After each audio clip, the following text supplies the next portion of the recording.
We spend most of our lives trying to become happy and feeling satisfied. But why is it that when we finally feel happy, the feeling vanishes, only to be chased after again?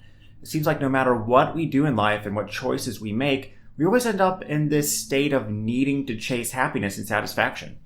This video will take a look at some philosophy and psychology of happiness, including examining what happiness is, where it comes from, why happiness is so fleeting, and if there's anything we can do about its fleeting, transient nature. Defining what happiness is precisely is controversial. One of the better definitions comes from Professor Sonja Lyubomirsky. Happiness is the experience of joy, contentment, or positive well-being, combined with the sense that one's life is good, meaningful, and worthwhile. Defining happiness is controversial because it can refer to many different types of feelings, some of which conflict, including joy, excitement, gratitude, pride, optimism, contentment, meaning, and others. Because the term is comprehensive, psychologists and those that study happiness today sometimes divide the word into two usages. Number one, an in-the-moment emotional experience, like a feeling of joy, pleasure, or a specific mood right now. Number two, a broad, longer-term overview of satisfaction with one's life as it relates to things like relationships, achievements, general optimism, and more over time. Sometimes you hear the term subjective well-being used in place of happiness by psychologists. Subjective well-being simply means a subjective measurement of one's personal feelings about life in the present and satisfaction about one's life over a period of time. Now, perhaps to understand happiness better, it helps to understand why humans have it and where happiness comes from in the first place. Now, no one is fully sure why humans feel happiness, but the best theory to date is that happiness is a product of evolution that incentivizes us to do what's in our genes' best interest. Evolutionary theorists believe a common ape ancestor, humans and chimpanzees have in common, was pushed out of the trees in Africa 6 to 7 million years ago, perhaps because of a lack of space.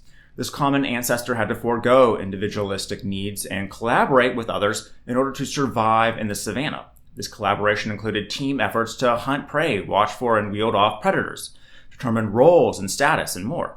It was out of this collaboration that the feelings of happiness we associate with being human, like satisfaction, meaning, contentment, etc., arose. It also explains why happiness is so fleeting. Social psychologist William von Hippel gives this basic example that helps illustrate why this is. Two cavemen named Thag and Crag go hunting for, say, a mastodon to feed the tribe. A desire for happiness and pride from the tribe propels them to do so. They kill the mastodon and bring it back to the tribe, where they are celebrated and they get their feelings of happiness. However, Crag's happiness is fleeting, making him go out and kill more mastodon to feel satisfied again over and over. The other Thag feels happy forever and never wants to put himself in danger and hunt again. Crag will undoubtedly gain more prestige since he's doing more for the tribe and thus more romantic partners than Thag, therefore spreading his genes.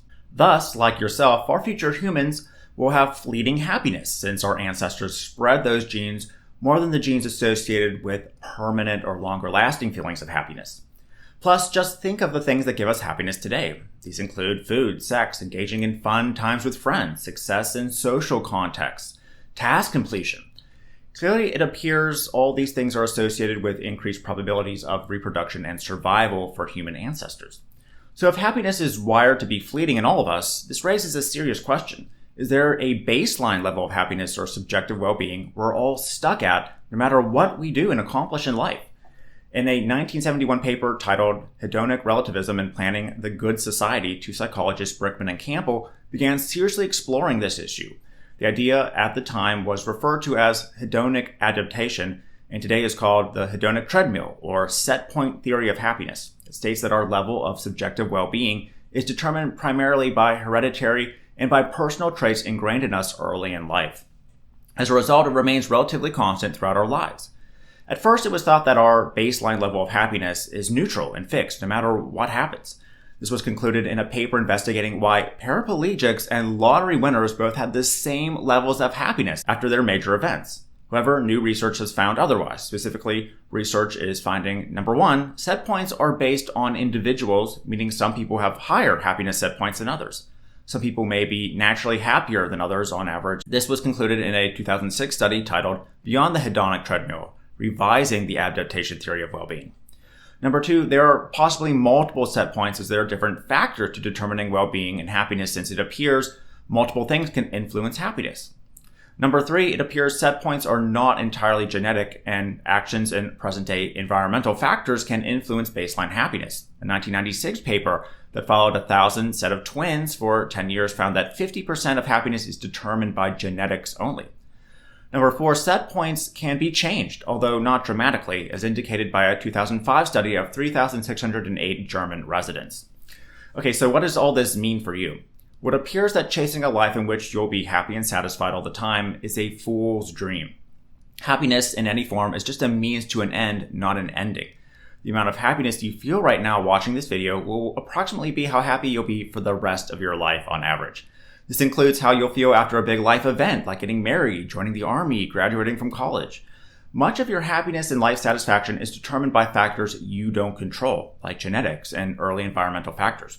Yes, this is depressing, but the good news is there's no need to blame yourself or others for why you're not as happy as you think you should be. There's no need to put immense pressure to reach some sort of fictitious level of happiness as depicted on social media, commercials, and Disney Channel movies that doesn't exist and scientifically can't exist. However, emerging studies suggest that you can change your current environmental factors and thinking to increase overall happiness in your life. Now, you won't ever be permanently content, but the amount of happiness you can feel in general can increase. It may be possible to increase happiness and well-being during one's life, including one's baseline level of happiness even. Emerging fields such as the positive psychology movement and more research into the science of happiness are shedding light on how increasing happiness may be possible. Now, if you want, I can go over some of these findings in upcoming videos if you like. Just let me know below. And also, let me know your thoughts on happiness and life satisfaction. What do you think happiness is, and how does it relate to you? And if you like this video, of course, make sure to subscribe for more videos like it using the link in the description, and turn on the notification bell if you want to receive the updates when new videos come out. And of course, give this video a like to help it get seen in the YouTube algorithm. So thanks for watching this video, and I'll see you again soon.